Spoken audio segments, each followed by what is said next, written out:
Who knows how high the bids will go? I got my friend Woody coming in today to help me assess that 1928 Model A. Woody knows everything about Model A. This is all the Here's the nickel. Is it really? Oh, 1928 stuff. Yes, sir. Whoever done this truck, if it had been restored, it had to be in this kind of shape. This little crank drive thing, right? That there, your battery wouldn't do anything. That little crank, did it come with it all? Oh, yeah, it came. Safety pull it in. Crank it, crank it off.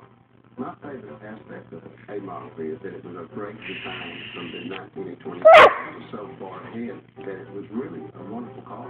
And it is a wonderful car. It's still a very desirable car. So you see the truck, you looked it over. $8,000, but it depends on who's in the auction. I got parked out the street, a bunch of cars pass by every day. We're going to sell some at the auction and hopefully everybody